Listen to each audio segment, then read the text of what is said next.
Party అధ్యక్షులు పవన్ కళ్యాణ్ గారి తరఫున జనసేన పార్టీ తరఫున ఈరోజు శ్రీకాకుళం జిల్లా రాజాం నియోజకవర్గంలో రాజాం నియోజకవర్గం యొక్క సమీక్షా సమావేశానికి విచ్చేసిన ప్రతి ఒక్కరికి, మన వీర మహిళలకి, జన సైనికులకి, నాయకులకి, పోటీ చేసిన మన అభ్యర్థులకు పేరు పేరున మీ అందరికీ కూడా హృదయపూర్వకంగా పార్టీ తరఫున మీకు నమస్కారాలు, అభినందనలు. చాలా సందర్భాల్లో పవన్ కళ్యాణ్ గారు ఆయన వ్యక్తిగతంగా చేసిన ప్రయాణం, పార్టీ నిర్మాణంలో భాగంగా ఉత్తరాంధ్ర నుంచి ఆయన చేపట్టిన ప్రయాణం, అందులో ప్రత్యేకంగా ఇక్కడ కలిసిన యువత, వాళ్ళలో ఉన్న పోరాట పటిమ, ఒక పట్టుదల, భవిష్యత్తు కోసం వాళ్ళలో ఉన్న ఆవేదన అనేక సందర్భాల్లో నాతో ఆయన పాల్పంచుకుంటూ ఉండేవారు. అంటే పోరాట యాత్ర అప్పుడు ఈ ప్రాంతంలో ముందుగా ఇచ్చాపురం నుంచి ప్రయాణం చేసుకుంటూ గంగమ్మ తల్లికి పూజ చేసి రాష్ట్రంలో మార్పు రావాలి, ప్రభుత్వంలో ప్రతి ఒక్కరికి అవకాశం కలగాలి, ప్రభుత్వంలో ఉన్న పదవులు కొంతమందికే పరిమితం కాకూడదు, సమాజంలో అందరికీ కూడా ఒక అవకాశం కల్పించే విధంగా, ప్రత్యేకంగా యువతకు ఒక భవిష్యత్తు ఉండే విధంగా మనం మార్చాలి సమాజాన్ని ఆయన ఎంతో తపనతోటి 2014 నుంచి కూడా ఈ ప్రయాణం చేసుకుంటూనే వస్తున్నారు. ఈరోజు వేదిక పైన మాట్లాడిన ప్రతి ఒక్కళ్ళు, సుమారు 14 మంది మాట్లాడారు. పాపారావు గారితో మొదలు పెట్టుకుని చివరికి కిరణ్ కుమార్ గారి వరకు.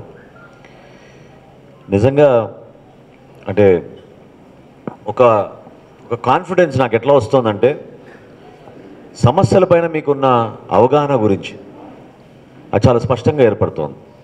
స్థానికంగా మీరు ఎదుర్కొన్న అనేక ఇబ్బందులు, ఇక్కడ ఉన్న దౌర్జన్యాలు, దాష్టికాలు, ప్రభుత్వంలో ఉన్న కొంతమంది పెద్దలు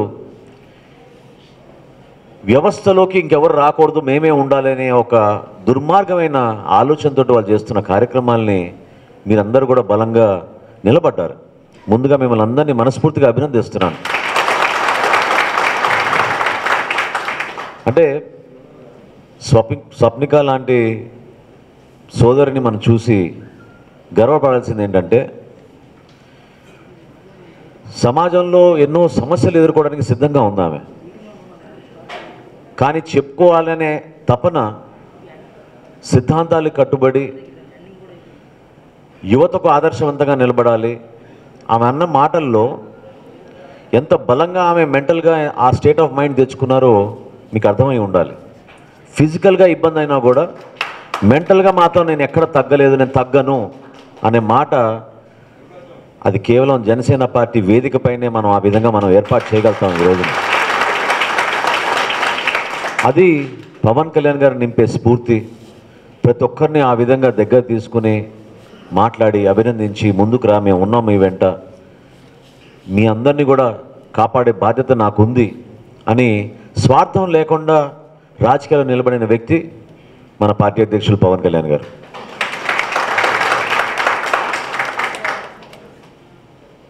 నాయకత్వం అనేది చాలా విచిత్రంగా ఉంటుంది. అందులో రాజాం గురించి నేను చెప్పనవసరం లేదు. ఎలక్షన్లప్పుడు కొంతమంది వస్తారు, హడావుడి చేస్తారు. హడావుడి కూడా మామూలుగా ఉండదు, విపరీతంగా ఉంటుంది హడావుడి. సరే, యువతకి మనం ఒక పెద్దపీట వేయాలని మన పార్టీ అధ్యక్షులు నిర్ణయం తీసుకున్నారు. అందులో భాగంగా ఖచ్చితంగా కొంతమంది ప్రోత్సహిద్దాం, వాళ్ళు కూడా అవకాశం కల్పిద్దాం. పార్టీకి ఒక 15-20 సంవత్సరాలు వీళ్ళు నిలబడతారు ఆ ఏజ్లో వస్తే అనే ఆలోచనతో పవన్ కళ్యాణ్ గారు తీసుకున్న నిర్ణయాలు అవి. దయచేసి మీరు అందరూ కూడా అర్థం చేసుకోవాలి. ఎందుకంటే మీలో కొంతమందికి ఒక విధంగా ఆవేదన ఉంటుంది, ఒక విధంగా నాయకత్వం మనతో పాటు లేదనే భావన మీలో ఉండొచ్చు. కానీ దయచేసి గుర్తుపెట్టుకోండి, ఏ విషయంలోనైనా సరే నిర్ణయం తీసుకునే ముందు మాత్రం పవన్ కళ్యాణ్ గారు చాలా డెమోక్రాటిక్గా ఎంతో టైం తీసుకుని, ఎక్కడ కూడా తొందరపడకుండా 10 సార్లు ఆలోచించుకుని ఒక అడుగు ముందుకేస్తారు. అది ఆయనలో ఉన్న గొప్పతనం, నాయకత్వంలో ఉన్న మంచితనం కూడా అదే. సో మీరెవరు అధైర్యపడబాకండి, లేదా మీకు నాయకత్వం లేదనే భావన మీలో ఆ విధంగా తెప్పించుకోబాకండి. ఎందుకంటే నిజంగా ఈరోజు మనందరం గర్వపడాల్సింది ఆ సోదరి చెప్పిన మాటలు. అంటే జీవితంలో ఎంత కష్టకాలంలో కూడా ఆ విధంగా ప్రతిరోజు పోరాటమే కదా. 10,000 రూపాయల జీతంతో బతకాలి ఒక కుటుంబం అంటే, అందులో రాజకీయంలో దిగిపోయి సంబంధం లేకుండా పదవుల కోసం కాదు వాళ్ళు వచ్చిన ఆ జంట. పవన్ కళ్యాణ్ గారి పైన ఉన్న అభిమానంతో వాళ్ళు ముందుకు సాగారు జీవితంలో. ఆ ప్రయాణంలో భాగంగా వాళ్ళు ఎదుర్కొన్న సమస్యలతో పాటు సమాజంలో వాళ్ళని కించపరిచే విధంగా, ఇబ్బంది పెట్టే విధంగా, చివరికి జైలు పాలు చేసినా కూడా పార్టీ కోసం నిలబడినందుకు మనస్ఫూర్తిగా మీకు హృదయపూర్వక నమస్కారం.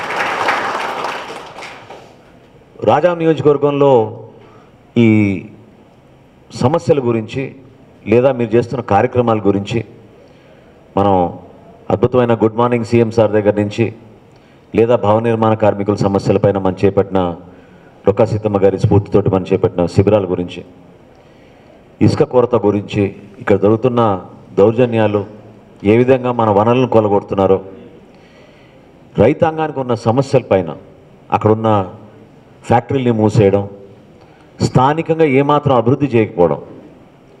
ఇంతకుముందే సోదరుడు మాట్లాడాడు ఇరిగేషన్ కాలువల గురించి. నిజంగా నాకు ఆశ్చర్యం కలిగిస్తుంది. కొంతవరకు నేను కూడా స్టడీ చేసి వస్తూ ఉంటాను ఇటువంటి టూర్స్లో. మా నాన్నగారి టైం నుంచి రాజకీయాల్లో చాలా ఉన్నతమైన వ్యక్తులు ఈ ప్రాంతం నుంచి వచ్చారు. ఈ ప్రాంతానికి త్యాగం చేయడానికే వచ్చిన వ్యక్తులు ఉన్నారు గతంలో. నిజంగా గొప్ప గొప్ప వ్యక్తులు వాళ్ళు. మనల్ని అభినందించాలి. ఎందుకంటే ఆ విధంగా నిలబడ్డారు మన ప్రాంతానికి. అటువంటి కుటుంబాల నుంచి వచ్చిన రాజకీయం ఈరోజు ఎవరి చేతిలో గెలిపోయిందో చూడండి. అసలు ఎంత బాధ కలిగిస్తుంది. అసలు పదవులకి ఒక గౌరవం తీసుకురావాల్సిన వ్యక్తులు పదవుల్లో వాళ్ళు వెళ్ళినప్పుడు ఎవరిని అలంకరించుకుంటున్నారో మనకు తెలియదు, కానీ వాళ్ళ కుటుంబం వరకు, మహా అయితే చుట్టుపక్కల ఉన్న వాళ్ళ బంధువుల వరకు పరిమితం అయిపోతే ఏ విధంగా మనం సమాజాన్ని ముందుకు తీసుకెళ్ళగలుగుతాం, ఏ విధంగా అభివృద్ధి చేయగలుగుతాం? అసలు శ్రీకాకుళం జిల్లాలో వెనుకబాటుతనం అనే మాట అసలు ఎందుకు వస్తుంది ప్రశ్నించాలి మనం. ఇంత పెద్ద తీర ప్రాంతం ఉండి, 197 కిలోమీటర్లు మనకి తీర ప్రాంతం, అద్భుతమైన వనరులు ఉండి, కష్టపడే మనస్తత్వం, అన్నిటికంటే గొప్ప విషయం ఏంటంటే నిజాయితీ గల మనస్తత్వం. దేనికైనా సరే వెనకాడకుండా ఉన్నట్టుండి మొహం మీద మాట్లాడి వాళ్ళ పని వాళ్ళు చేసుకుందాం, ప్రభుత్వ సహాయం లేకపోయినా మన కాళ్ళపై నిలబడి సమాజంలో మనం ఉపయోగపడదాం అనే మనస్తత్వం ఉన్న ప్రాంతం ఇది. ఇక్కడ కూడా ప్రభుత్వం నుంచి ఆ విధంగా ఒక ఆలోచనలో మార్పు రాకపోవడం ఇన్ని సంవత్సరాలైనా కూడా చాలా బాధాకరం. ఇరిగేషన్ చిన్న చిన్న ప్రాజెక్టులు అదేం పెద్దగా ఖర్చు అయ్యేది కాదు. ఒక పోలవరం ఎవరు అడగడం లేదు. ఒక 600 కోట్లు 700 కోట్లు కేటాయించుకుంటే ఈ ప్రాంతంలో అద్భుతంగా మనం సాగునీటి తీసుకొచ్చి ఎంతోమందికి మనం ఉపయోగపడగలుగుతాం. రైతాంగం ఇందాక సోదరుడు చెప్పాడు, నేను నిజంగా అభినందిస్తున్నాను కిరణ్ కుమార్.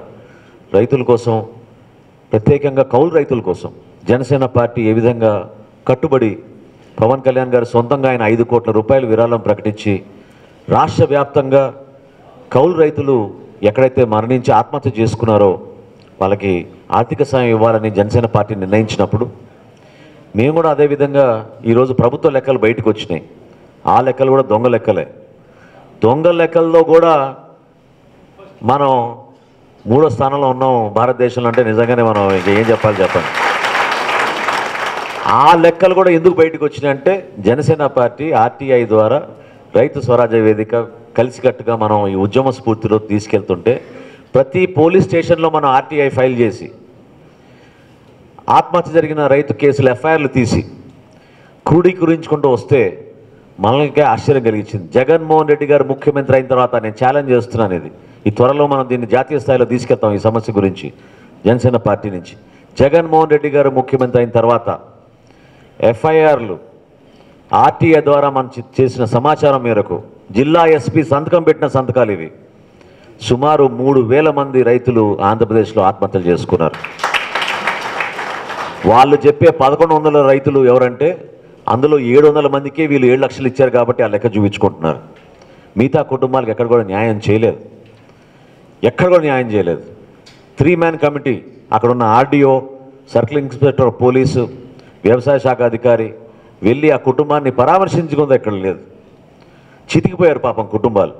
ఎంతోమంది రైతు కుటుంబాలకి చలించిపోయి అక్కడెక్కడ నిర్ణయం తీసుకుని పవన్ కళ్యాణ్ గారు ఆ బిడ్డల్ని చదివించే బాధ్యత కూడా మన జనసేన పార్టీని తీసుకుందామని చెప్పి అనేక కుటుంబాలని మన రాష్ట్ర వ్యాప్తంగా మనం చేస్తున్న ఈ కార్యక్రమంలో భాగంగా మనం ఆ కుటుంబాలు నిలబెడుతున్నాం. ఎందుకంటే ఒక వితంతు పాపం చిన్న వయసులో 1.5 ఎకరాలు 2 ఎకరాలు ఉన్న భూమి కలిగిన రైతు ఆత్మహత్య చేసుకుంటే పాపం ఆ తల్లి ఆ బిడ్డల్ని పోషించుకోలేని పరిస్థితిలో ఉన్నప్పుడు మరి ప్రభుత్వం నిలబడకపోగా, ప్రభుత్వం ఆర్థిక సహాయం అందించకపోగా, ప్రభుత్వం భరోసా నింపకపోగా ఇటువంటి పరిస్థితి వచ్చిందనేది చాలా స్పష్టంగా అందరికీ అర్థమవుతుంది. ఇటువంటి ఆలోచనలు ప్రతి ఒక్కరిలో రావాలి. మీరందరూ కూడా చాలా అద్భుతంగా ఒక మంచి మనసుతోటి పార్టీ కోసం పనిచేయాలి అనే మాట మీరు అందరూ అన్నారు. పార్టీ కోసం సమయం ఆల్రెడీ వెచ్చిస్తున్నాం, 24/7 వెచ్చిస్తున్నాం అని కొంతమంది అన్నారు. కొంతమంది ఏమో ఉద్యోగాలు వదిలేసాం, పార్టీ కోసం పనిచేయడానికి సిద్ధంగా ఉన్నాం అన్నారు. మరి మనకి ఎందుకు మనకి 2 ఆఫీసులు 3 ఆఫీసులు వచ్చినాయి రాజాంలో? చెప్పండి. ఇది మన పార్టీ సిద్ధాంతం కాదు. ఇది మన పార్టీ సిద్ధాంతం కాదు. మనం పార్టీలో కష్టపడే మనస్తత్వం ప్రతి ఒక్కరిలోనూ ఉంది. నాయకత్వం ఎవరనేది మన పార్టీ అధ్యక్షులు పవన్ కళ్యాణ్ గారు నిర్ణయిస్తారు. దాన్ని బట్టి మనం నడుచుకోవాలి. సమయం వచ్చినప్పుడు ఒక ధీటుగా, ఒక అద్భుతమైన పార్టీగా, ప్రతిపక్షాల్లో కూడా జనసేన పార్టీ అంటే భయపడే విధంగా రాష్ట్రంలో మనం నిజాయితీగా సమస్యలపైన పోరాడుతున్నాం. కాబట్టి ఈరోజు మన జన సైనికుడు అంటే మనకు ఆ గర్వం, జన సైనికుడు అంటే ఆ గౌరవం కూడా మనకి సమాజంలో వస్తుంది. ఎవరి గురించి మీరు భయపడ అవసరం లేదు. ఎందుకంటే చాలామంది ఇంతకుముందు మాట్లాడిన వాళ్ళు చెప్పారు, భయపెట్టిస్తున్నారు, రకరకాల కేసులు పెడుతున్నారు, సమస్యలపైన పోరాడితే చేస్తారని. ఎవరిని చేయలేదు. మిమ్మల్ని అందరినీ చేసినాక ఇప్పుడు చివరికి మన పార్టీ అధ్యక్షులు పవన్ కళ్యాణ్ గారి పైన కూడా ప్రతిరోజు దాడి చేయడానికి సిద్ధంగా అవుతున్నారు. వాళ్ళు అనేక కేసులు పెట్టడానికో, అనేక సమస్యలపైన ఎదిరించడానికో, చివరికి మన ప్రచార వాహనం గురించి కూడా వాళ్ళు సమయం అంతా కేటాయించుకొని మాట్లాడుకునే పరిస్థితి తెచ్చుకున్నారు. ఎందుకు అంత అలజడి వాళ్ళలో? ఎందుకు అంత అభద్రత భావం వాళ్ళలో? చెప్పండి. భయం. ఆ భయం దేనికి? ఎందుకంటే ప్రజల్లో వాళ్ళు విసికెత్తిపోయి ఈ ప్రభుత్వాన్ని ఖచ్చితంగా మన ఇంటికి పంపించాలి, వీళ్ళు చేసిన ప్రచారానికి ప్రతి ఒక్కరికి మేము అద్భుతంగా సంక్షేమం అందించేస్తున్నాం, బటన్ నొక్కితే మీకు 1,000 రూపాయలు 1,00,000 రూపాయలు పడిపోయే మీ ఖాతాలో అని సాయంత్రం వరకు ప్రకటించుకునే ముఖ్యమంత్రి ఈ రోజున జీతాలు ఇవ్వలేని పరిస్థితి. రాష్ట్ర ప్రభుత్వంలో ఉన్న ఎంప్లాయీస్కి జీతాలు ఇవ్వలేని పరిస్థితి. కావాలని మన ప్రాంతంలోనే మనకి చిచ్చులు పెడుతున్నారు. ముందుగా నేను గుర్తు చేస్తున్నా మీ అందరికీ, ఎందుకంటే మీరు చాలా కష్టపడిన వ్యక్తులు. దయచేసి ఆ పొరపాటు ఇంకోసారి చేయబాకండి. 2019లో మనకి రాజాంలో సుమారు 8,000 ఓట్లు వచ్చినాయి. అదనా 5,000 5,000 ఓకే 5,000 ఓట్లు వచ్చినాయి. సో ఆ రోజు ఉన్న పరిస్థితి మీరందరూ ఉన్నారు. ఆ రోజున జన సైనికులుగా మీరందరూ ఉన్నారు, కష్టపడ్డారు. పవన్ కళ్యాణ్ గారి కోసం చేద్దామని ఫస్ట్ ఓట్ ఫర్ జనసేన అని అనేక కార్యక్రమాలు చేసాం, తరంగం చేసాం. అద్భుతంగా మీరు ప్రజల్లోకి తీసుకెళ్లారు పార్టీని. కానీ పని కట్టుకొని ఇప్పుడు మళ్ళీ మొదలైంది ఈ దుకాణం. జగన్మోహన్ రెడ్డి గారు ఆ వైఎస్ఆర్సీపీ ఆ రోజున ప్రభుత్వంలో లేరు, ఈరోజు ప్రభుత్వంలో ఉన్నారు. ఆ రోజు ప్రభుత్వంలో లేరు కానీ పార్టీ పరంగా ప్రతి నియోజకవర్గంలో 2 జీతాలకి ఇచ్చి మన పైన దుష్ప్రచారానికి రాష్ట్ర వ్యాప్తంగా సుమారు 300 మందిని తీసుకొచ్చి రాష్ట్రంలో దించారు.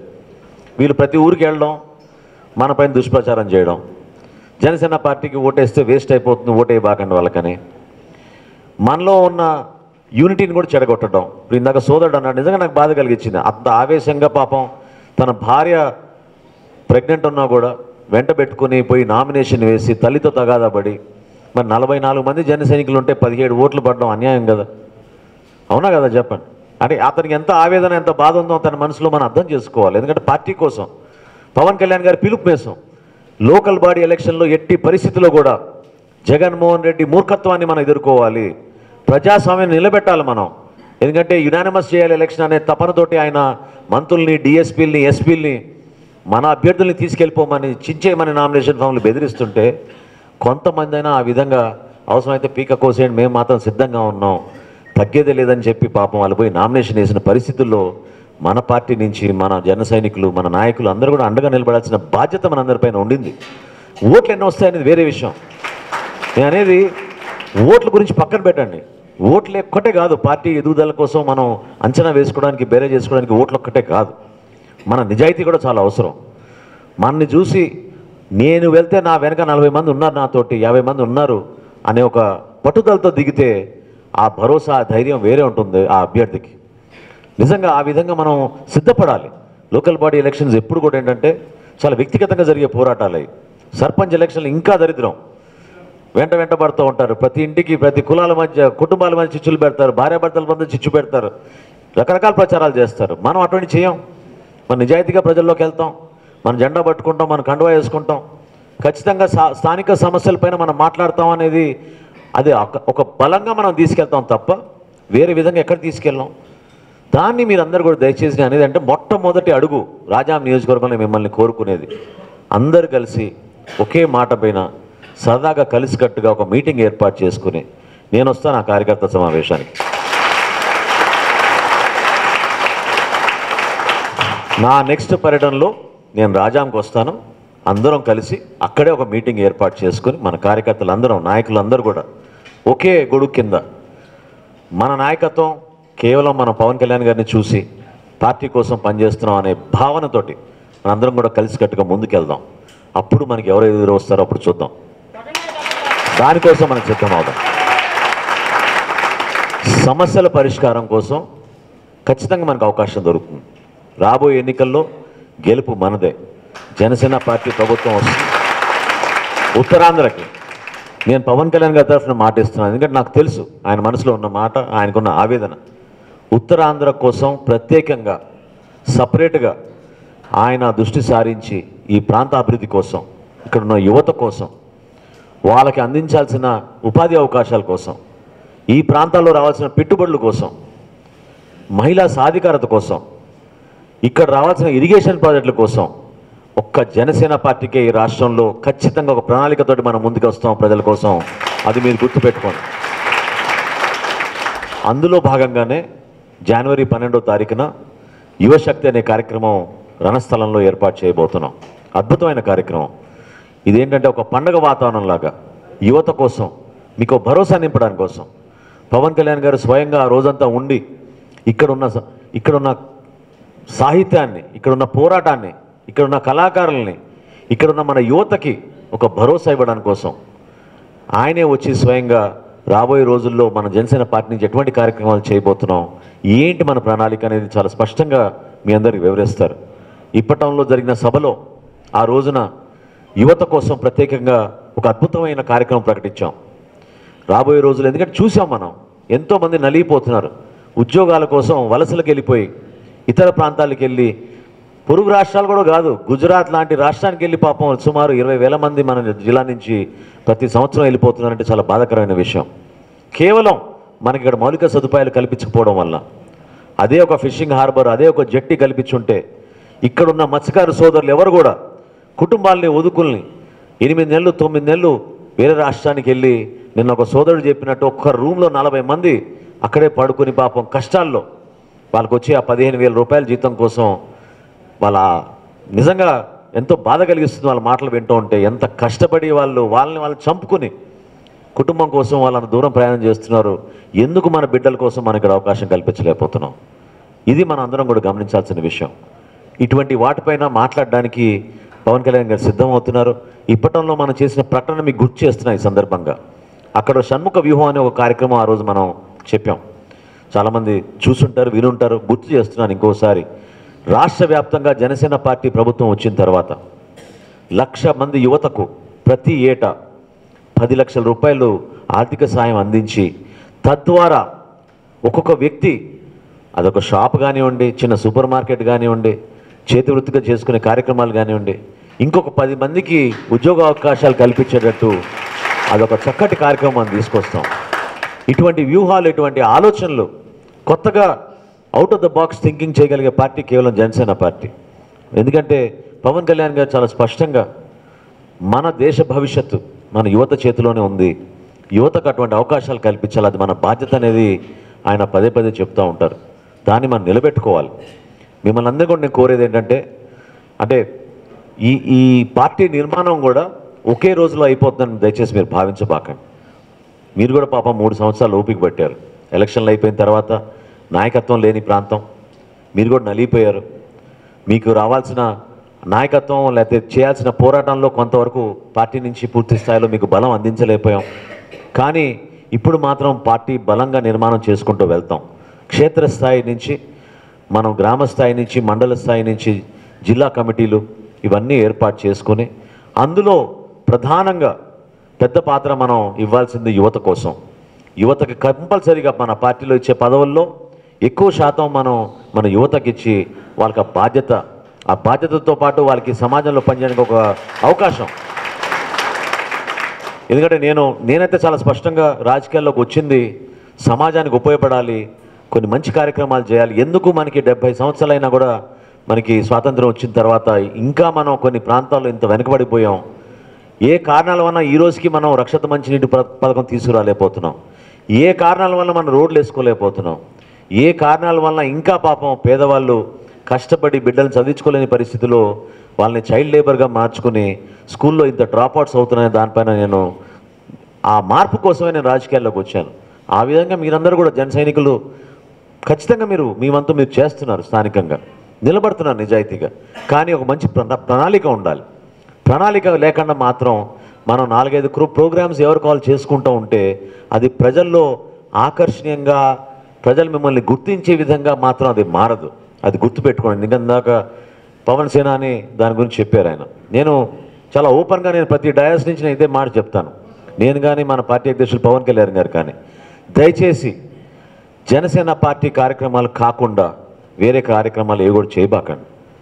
ఎందుకంటే మనం రాజకీయంగా ఎదగాలి. మనం ఇన్ని రోజులు చేసాం సేవా కార్యక్రమాలు, ఇన్ని రోజులు మనం అనేక బ్లడ్ క్యాంపులు ఏర్పాటు చేసాం, ఇన్ని రోజులు అనేక బర్త్డే ప్రోగ్రాంలు చేసాం, ఇన్ని రోజులు అనేక కార్యక్రమాలు చేసుకుంటూనే వెళ్తూ ఉన్నాం. దానికి అనేక మంది దాంట్లో పాల్గొంటారు, సహాయం అందిస్తూ ఉంటారు.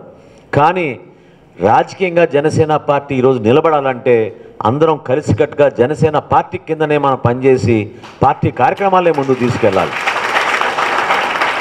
అది కొంతమందికి ఇబ్బందిగా అనిపించవచ్చు, ఎందుకంటే వాళ్ళు వ్యక్తిగతంగా ఆ కార్యక్రమాలు చేసుకుంటూ ముందుకెళ్తున్నారు కాబట్టి సడన్గా ఇదేంటని అనిపించవచ్చు. కానీ అటువంటి ఆలోచనలు దయచేసి మీరు మానుకోండి. మనకి 1 సంవత్సరం కాలమే మిగిలింది. మనకి ఈ 1 సంవత్సరంలో మనం చేయాల్సింది ప్రతి ఒక్కరం కనీసం మనకు 10 ఓట్లు జనసేన పార్టీకి వచ్చే విధంగా కలిసికట్టుగా చేద్దాం. మనం ఏ కార్యక్రమం చేస్తే బాగుంటుందని ఆలోచించి మీరు చేయండి. ఎవరికి వాళ్ళు కార్యక్రమాలు చేసుకుంటే పోతే మాత్రం మనం చేసే ఎఫర్ట్, మనకు చాలా తక్కువ రిసోర్సెస్ ఉన్నాయి. మనకున్న వనరులు చాలా తక్కువ. అందులో కొంతమంది పాపం చాలామంది ఎన్ఆర్ఐ సోదరులు కూడా అనేక ప్రాంతాల నుంచి సహాయం అందిస్తూ ఉంటారు. మీ ప్రాంతాల నుంచి కూడా చాలామంది పాపం సాఫ్ట్వేర్ ఇండస్ట్రీలో వాళ్ళు పనిచేసుకుంటూ ఇతర పట్టణాల్లో ఉండి ఇక్కడ ఏమైనా జనసేన పార్టీ కార్యక్రమం జరుగుతుందంటే వాళ్ళ వంతు వాళ్ళు సహాయం అందిస్తూనే ఉంటారు. తెలుసు నాకు, ఈ వివరాలన్నీ వస్తూ ఉంటాయి మనకి పార్టీ ఆఫీస్లో. కానీ ఈరోజు మాత్రం దయచేసి మీరు ఒక మంచి నిర్ణయం తీసుకొని, నేను జనవరి 1వ వారంలో వస్తాను. వచ్చినప్పుడు మన రాజాంలో మొట్టమొదటి మీటింగ్ పెట్టుకుందాం. ఆ మీటింగ్కి మనందరం కూడా హృదయపూర్వకంగా కలిసికట్టుగా ఒక మంచి నిర్ణయం తీసుకుని ఈ 1 సంవత్సరం జనసేన పార్టీ అంటే ఏంటి, మన బలం ఏంటి, క్షేత్రస్థాయిలో పవన్ కళ్యాణ్ గారి సిద్ధాంతాలని, మన పార్టీ యొక్క ఐడియాలజీని ప్రజలకు తీసుకెళ్లేటట్టు పకడ్బందీగా మీరు ఒక ప్రణాళిక సిద్ధం చేసుకుని కలిసికట్టుగా ముందుకెళ్దాం. నాయకుడు ఎవరనేది పవన్ కళ్యాణ్ గారు నిర్ణయిస్తారు. అది వదిలేసేయండి. ఆ భారం మీ మీద పెట్టుకోబాకండి. ఎందుకంటే ఆ భారం అనేది అది భారం అనుకోండి అనుకోను. పదవి కోసం ఆశించే వ్యక్తులు సుదీర్ఘ ప్రయాణం చేయలేరు. నా నమ్మకం అది. రాజకీయాల్లో ముందు నిలబడండి. ముందు మీరు నిలబడి మీరు అడుగులు బలంగా వేసుకుంటూ వెళ్ళండి. పార్టీ మిమ్మల్ని గుర్తిస్తుంది, పార్టీ మిమ్మల్ని గౌరవిస్తుంది. ఖచ్చితంగా సమాచారం మాకు తెలుస్తుంది. అంతేగాని మనం ఏదో 2 ప్రెస్ మీట్లు పెట్టో సోషల్ మీడియాలో 2 ఫోటోలు పెట్టుకుంటే మాత్రం దానికి మాత్రం రాదు. నాయకత్వం మనం కోరుకుంటే రాదు. నాయకత్వం మనం నిలబడి ప్రజలతో పాటు కష్టపడి ఆ సమస్యలు ఏంటో మనకు అవగాహన తెచ్చుకున్న తర్వాత మనం ప్రజలతో పాటు పోరాడితేనే ప్రజలు మన ఆదరించి ఆ నాయకత్వం మన చేతులకు పెడతారు. పార్టీ కూడా ఆ విధంగానే మిమ్మల్ని గౌరవిస్తుందని మనస్ఫూర్తిగా ఈ సందర్భంగా తెలుపుకుంటున్నాను. మరొకసారి మీరందరూ కూడా పాపం చాలామంది మీరు ఈరోజు సెలవులు కూడా పెట్టొచ్చు ఉంటారు. మనస్ఫూర్తిగా మిమ్మల్ని పార్టీ తరఫున నేను చెప్పేది ఏంటంటే ఖచ్చితంగా ఒక నమ్మకంతో మీరు వెళ్ళండి. పార్టీ నిర్మాణం కార్యక్రమం మొదలైంది. ఆ భరోసా సిద్ధాంతపరంగా మనందరం కలిసికట్టుగా జనసేన పార్టీ కోసం, మన పార్టీ అధ్యక్షులు పవన్ కళ్యాణ్ గారి కోసం ఒక పట్టుదలతోటి ఎవరిని మనం తగ్గించకుండా ప్రతి ఒక్కరిని మనం గౌరవించుకుంటూ ముందుకెళ్దాం. రాబోయే రోజుల్లో ఒక అద్భుతమైన భవిష్యత్తు ఉంది మనకి. దాన్ని మీరు మర్చిపోబాకండి.